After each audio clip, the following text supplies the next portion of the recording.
Welcome to the Metaphysical Manifesting Podcast with intuitive lightworker, national speaker, metaphysical teacher, and best-selling author Lisa Kessler.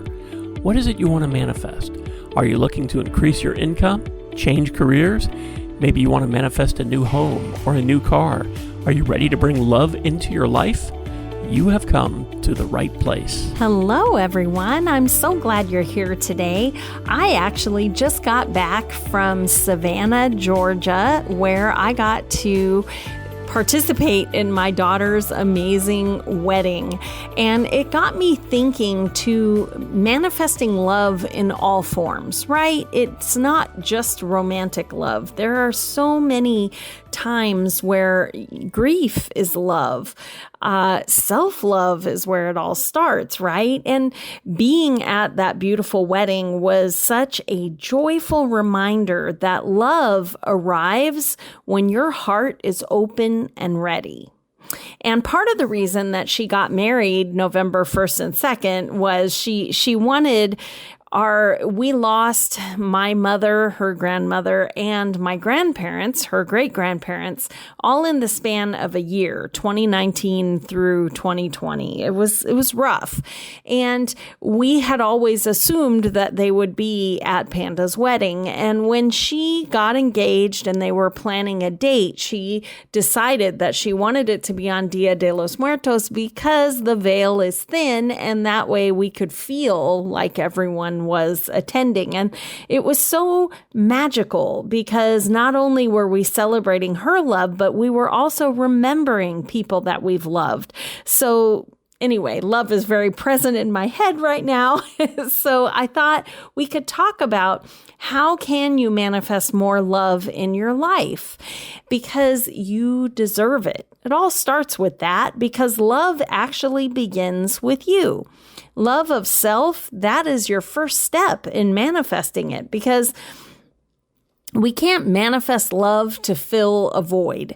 You know, we feel like there's a hole inside of us and we need someone to fill it, someone to fill in our broken parts.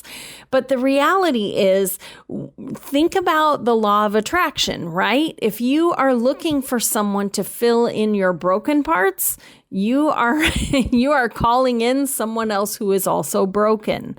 That is why if you catch yourself in cycles of relationships that are, not that are not beneficial, maybe you are codependent, maybe you fight all the time, maybe you keep having relationships with someone who cheats, all that kind of thing. Usually it's not because you're a bad person or you're not worthy of a great relationship. It's that you are attracting broken people because you're looking for someone to fill that hole. Do you understand how that works? So love of self is so important when you want to manifest relationships because when you are whole, when you love yourself today and every day, you won't accept anything less. And then you start attracting someone who also loves themselves, right? It's like attracts like. So to work on that, on building that self-love, I highly recommend journaling, writing it out. Do mirror work where you stare in the mirror at yourself. It feels funny at first. I'm not going to lie. It feels funny at first, but I promise it makes a huge difference. If you can look in the mirror and say out loud, I am worthy of love. I am worthy of love that feels like peace. I am worthy of loving myself. Right? Say those things to yourself because when you hear the words and see the words, it tells your subconscious that this is true. Keep doing it until you own it, until yes, of course, that's how I feel, right? And then set some boundaries that are, just acts of self-respect. Set boundaries about what kind of behavior you will accept and what kind that you won't. And this kind of leads me into the next step, which is manifest a relationship, not a person. And this is super important because so often, if you go on Etsy, you can look for a love spell, or you can get a reading where they draw the face of your soulmate and all that kind of thing. And while those can help people sometimes, the reality from my experience is that if you manifest a person, you aren't manifesting a relationship that is actually what you need. A lot of times we think, I want him to be this much taller than me, and I want his eyes to be this color, and I want his parents to live close by or far away, and you end up trying to manifest this person. And a lot of times because of, just how our brains work, we start worrying about this visual of this person instead of a fulfilling relationship. And again, if you're not manifesting a relationship, you are calling in people who don't want what you want out of a relationship. And again, we're stuck in that cycle of relationships that don't work long term, right? Love is not about forcing someone to fit, this description that you've written in your head. The difference between manifesting a specific person, it really is control. Right? Because when you're trying to manifest a specific person, the universe might have this miracle for you, and you are blocking it because you are so hyper focused on he has to be 6 inches taller than me and he has to have brown hair. Well, the universe has this miracle person who is perfect for you, but he's your same height and maybe he has black hair, and you're missing out on this amazing opportunity because we have free will.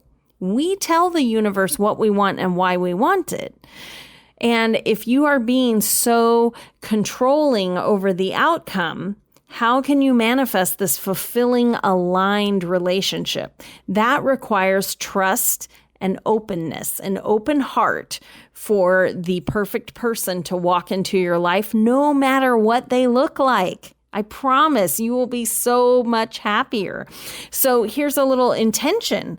I am calling in a relationship where I feel safe, seen, supported, and adored, or maybe supported and loved, whatever resonates with you. You don't have to use my exact intention, but I'm just trying to give you ideas. But come up with an affirmation that really cements what you want from the universe, because I promise you, you don't want a specific person. You want a relationship. I always tell people, write a list of what that perfect relationship would be for you, because maybe you want someone who is self-employed because you are, and you want to be flexible and travel. Maybe you want someone who lives in your hometown. You don't want to have to do long distance or move. Maybe you want someone who makes a certain amount of money because you would like to start a family and you want to stay home. All of these things have nothing to do with what this person looks like or their background so much as what you want out of the relationship. That's the important thing. Write down little things. I want someone who wants to go on a date night once a week. I want someone who loves chick flicks just like me. I want someone who wants to go walk on the beach once a week. Whatever is important to you. If you love camping, you want someone who wants to camp with you, right? So write out what you would do if you were in your perfect relationship.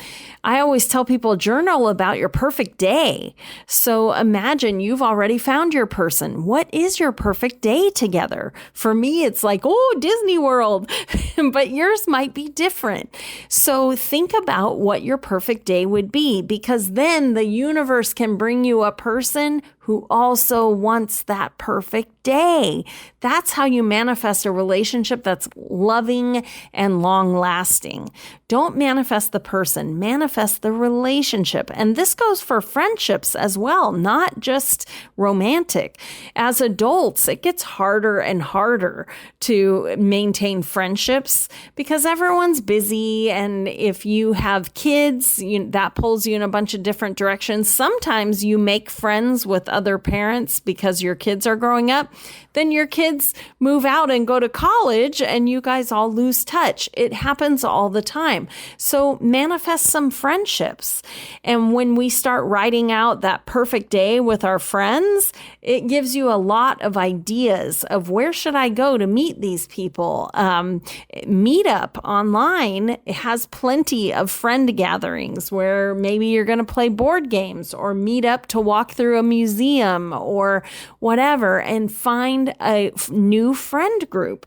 It doesn't have to be romantic love, but again, you are manifesting a relationship, not a person.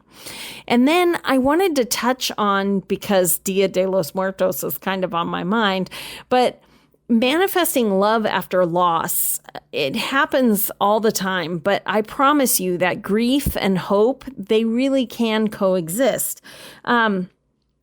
Dia de los Muertos, if you're not familiar with it or you haven't seen Coco gave us a really good representation, but I'm from San Diego, and Dia de los Muertos is a big part of San Diego because we were so close to the border.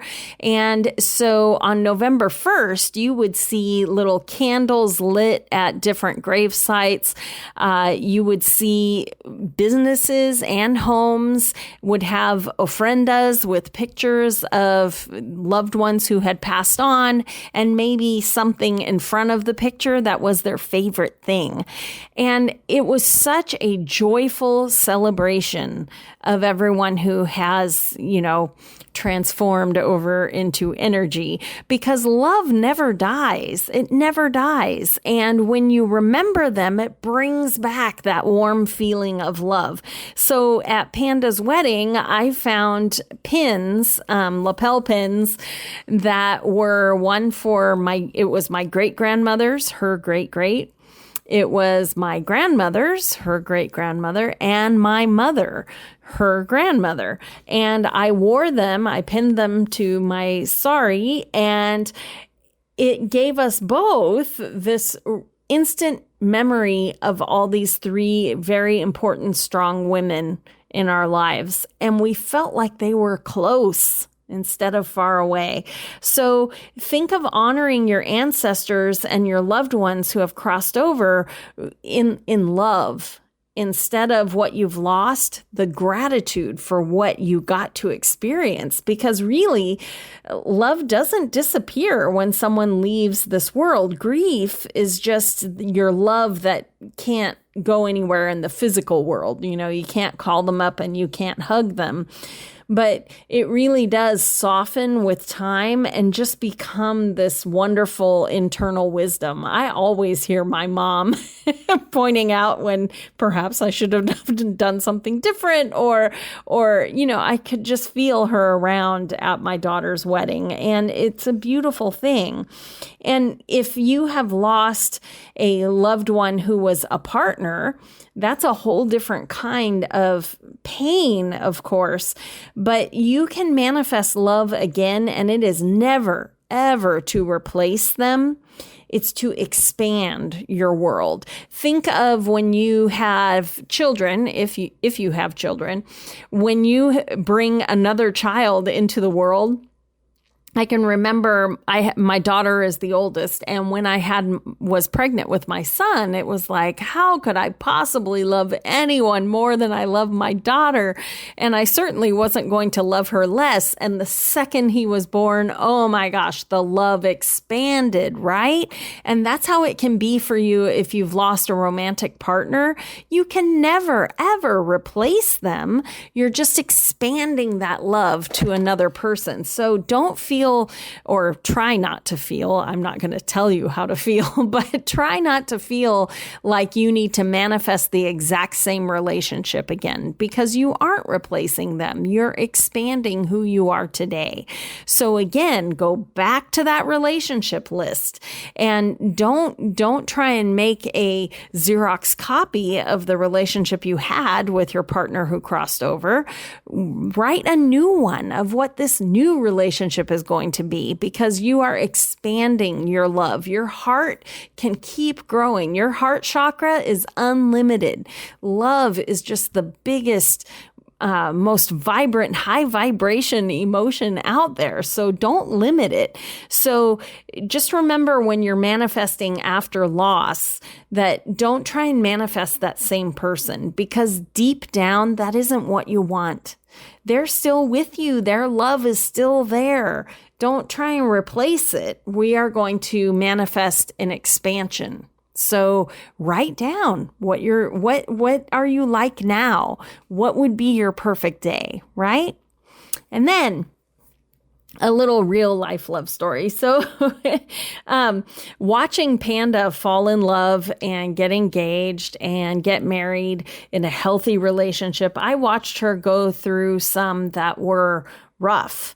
And, something magical happened when she moved across the country and started over, and she got a new job and started learning new things. And one of the things she did was reflect on where she'd been, and she made a discovery that, whoever her partner is, they need to have, this is her thing. You might have a different life experience, but it was that whoever her partner is needs to have a good relationship with their family, because what she had learned from those previous relationships was none of those men had great relationships with their family.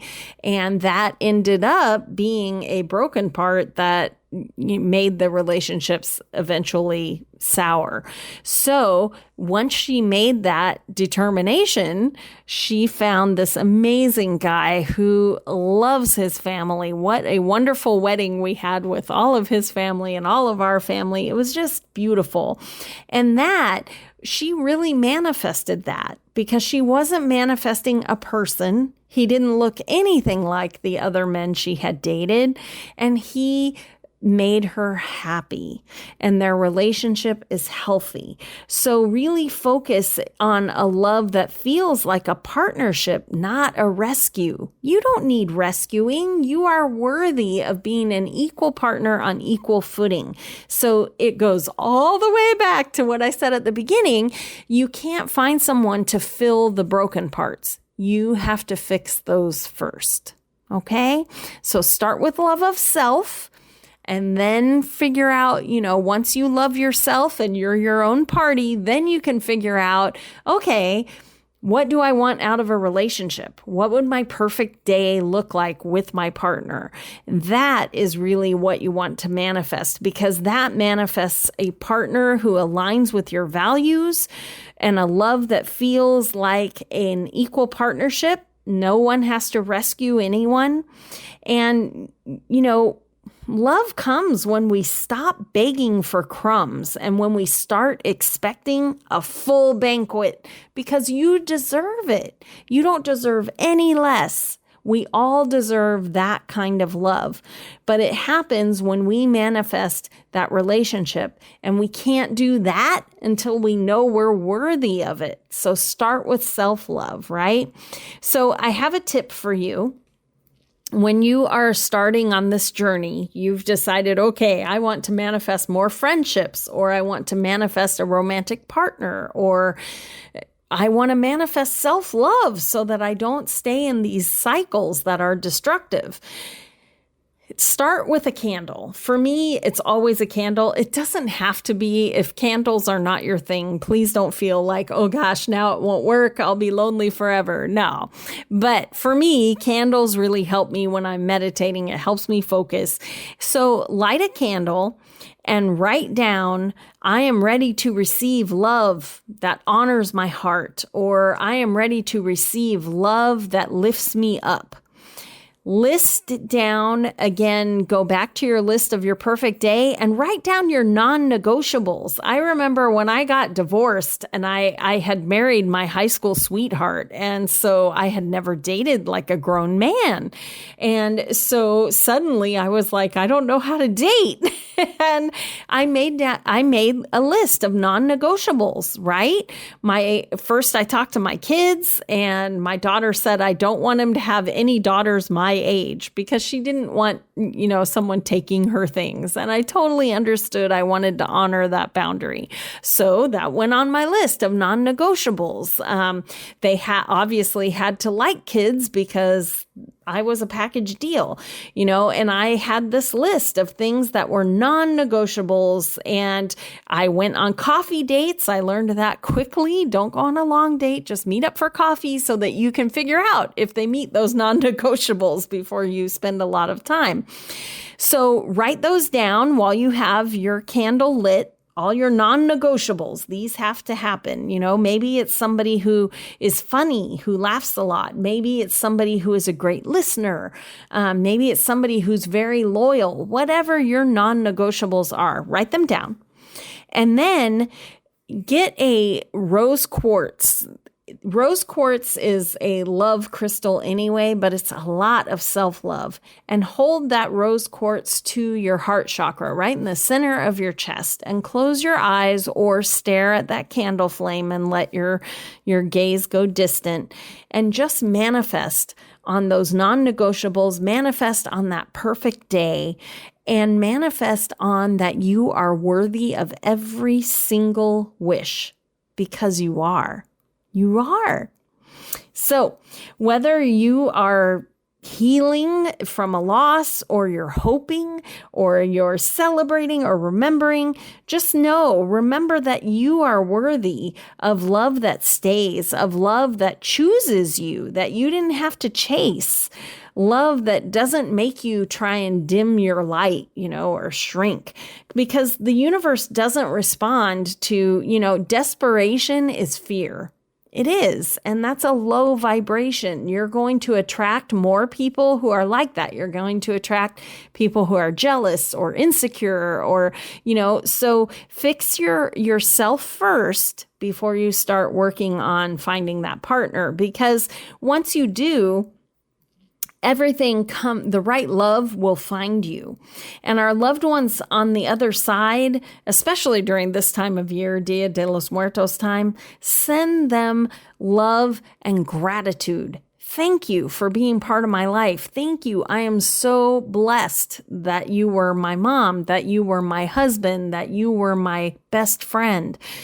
Because that love, it still shapes us, and you carry it with it into every new chapter of your life. They have not gone anywhere. Those were my mom's immortal words in my dream after she passed was, Lisa, I haven't gone anywhere. My body wore out, but I have never left you. And I carry that with me all the time. And if that helps you in your grief journey, if you're grieving someone, then carry that, because I believe it with every fiber of my being.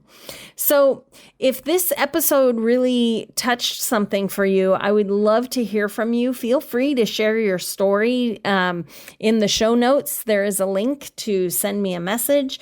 And if you need extra support manifesting love, come join our manifesting community, or click that button to schedule a Q&A with me. They're totally free, and I would love to hear what you're working on and see if I can help you, if we can work together. But until next time, just remember that love isn't something that's coming to you. It is already here. You are so loved by the universe, your spirit guides, your angels. And when you love yourself, that other person will totally come into your life. I promise. I just saw it this weekend. So I'm sending you so much love, and thanks so much for listening. Thanks for listening to the Metaphysical Manifesting Podcast with Lisa Kessler. If you have questions or comments, or if you'd like to work with Lisa to manifest your dreams, you can connect with her through her website at metaphysicalmanifesting.net. That's also where you can claim your free weekly tarot reading and manifesting tips.